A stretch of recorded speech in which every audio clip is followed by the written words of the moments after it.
Autoline Daily is brought to you by Siemens PLM Software, transforming the process of innovation. Here are today's top headlines. Toyota expects to lose money for the first time ever.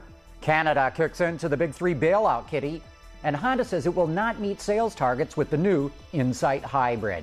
Up next, we'll be back with the news behind the headlines.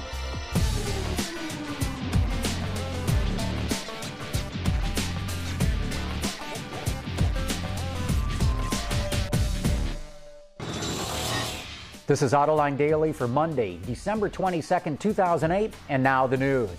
The global automotive market is going from bad to worse. Toyota announced today it expects to lose $1.7 billion for the current fiscal year and expects to lose money next year as well.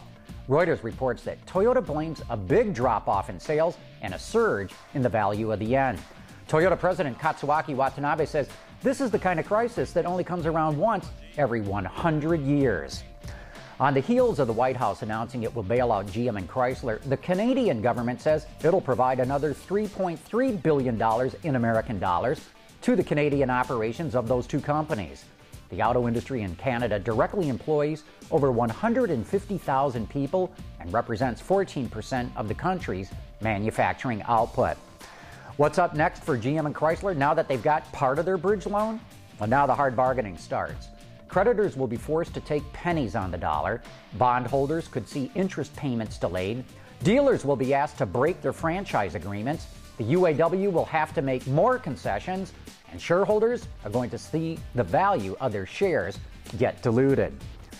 China says it will scrap fees for highway tolls to offset an upcoming fuel tax. Beginning next year, China will raise taxes on fuel, but by scrapping highway tolls, China hopes to ease the financial burden of the gas tax for its drivers.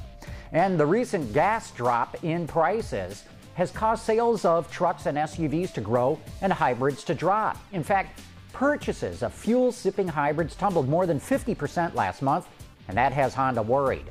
In a report from WardsAuto.com, the company admits that hitting its sales goal of 200,000 units a year for its redesigned Insight might be difficult.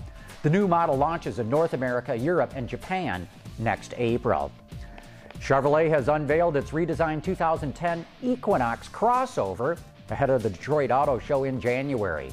It features a host of new features like a backup camera and a smart remote starting system that activates the HVAC system and seat heaters based on the temperature outside.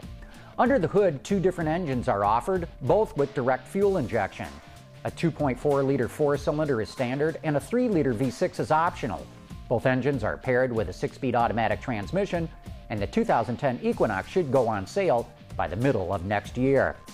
Coming up next in our feature story, we'll take a look at the new Ford Fusion Hybrid. We'll be back right after this. Siemens, transforming the process of innovation. Much of the bailout talk in Washington centered on the need for the Big Three to make more hybrids. Well, Ford hopes to turn that spotlight on its showrooms with the introduction this spring of its Fusion Hybrid. This midsize car may provide Ford and consumers what both are looking for. With a spacious interior and trunk, there's plenty of room for everything from family to food, while still achieving best-in-class miles per gallon over the Toyota Camry Hybrid. The Fusion's 39-city, 37-highway is 6 miles per gallon better than Camry, thanks to the improvements made from Ford's 09 Escape Hybrid to the 2010 Fusion. We've downsized the battery for the Escape Hybrid, which is a 400-volt nominal battery. Now we have a 275-volt nominal battery. What that essentially means is we've downsized the battery in its physical dimensions, so both from a weight and package volume that it takes up. And we've accomplished this by using more efficient cells, more high-powered cells. So we're getting 20% more power, 20% more efficiency, and we've downsized the battery and taken out about 50 pounds from the battery itself. And all this is accomplished by improved cell chemistry. The other key feature is that that customers have demanded from us through all our interviews and clinics with them is that they want to stay in EV mode for a longer duration of time and up to higher speeds. This vehicle is capable of going up to 47 miles per hour in EV mode. So all electric mode, no engine coming on, and that's one of our key features we're offering with the Fusion Hybrid. The car also offers silent key start and electric AC, as well as Ford's Smart Gauge with EcoGuide, a new instrument cluster that helps maximize fuel efficiency, a feature we'll take a closer look at in an upcoming show. Look for the 2010 Fusion and its Mercury cousin, the Milan Hybrid, to be in dealer showrooms sometime in the first quarter of 2009.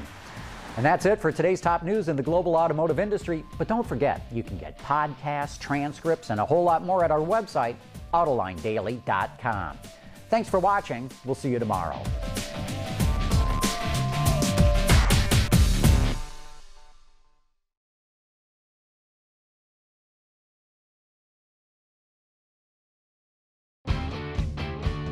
Visit our website for even more great content all week long. Autoline Extra, Dawn's Journal, podcasts, and even more. So click over and get the inside view at AutolineDetroit.tv.